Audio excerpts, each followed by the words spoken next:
10 वर्ष होत आली, अजूनही अशा प्रकारचं आरक्षण आपल्याकडे आलेलं नाही. काय सांगाल तुम्ही? याचं कारण आहे मराठा समाजाला नेहमीच आश्वासनं द्यायचे, निवडून यायचं, एवढंच गणित आहे. आता निवडणूक आली म्हणून मराठा समाजाचा आरक्षणाचा प्रश्न ऐरणीवर आणलेला आहे. केवळ तुम्हाला आरक्षण देतो म्हणून 2 निवडणुका राष्ट्रवादीने जिंकलेल्या आहेत, काँग्रेसने जिंकलेल्या आहेत आणि त्यामुळे मराठा समाजाचा विश्वासघात केला आहे. गौण मत आहे. निवडणुका जिंकण्यासाठी कोणाला न्याय न करणं तर योग्य नाही. निवडणुका जिंको किंवा हारो, निवडणुकीचा मुद्दा नाही, समाजाला न्याय देण्याचा मुद्दा आहे. आणि त्या समाजाला न्याय देण्याच्या घोषणा करायच्या, जाहीरनाम्यात लिहायचं आणि प्रत्यक्षात मात्र द्यायचं नाही, हे योग्य नाही. निवडणूक ते हरवत किंवा जिंकवत, निवडणुका हारणं जिंकणं केवळ त्या मराठा समाजाच्या आरक्षणावर अवलंबून नाही आहे, पण निवडणुकीच्या आधारावरती आरक्षण देणं हे मात्र अयोग्य आहे.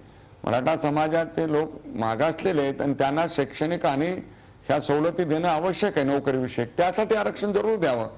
पण राजकीय आरक्षणाची गरज का नाही? कारण मराठा समाजाचे 200 आमदार आहेत, सर्व जिल्हा परिषदेचे अध्यक्ष जे नॉन आरक्षित, पॉलिटिकली त्यांना न्याय मिळत नाही असं म्हणत नाही. आरक्षण त्याच्यासाठी असतं ज्याला न्याय मिळत नाही. राजकीय दृष्ट्या मराठा समाजाला इथं न्याय नाही का? आहे. उलट नव्हे तर इतर समाजाला त्याच्याबद्दल न्याय नाही म्हणून ओबीसी आरक्षण आहे.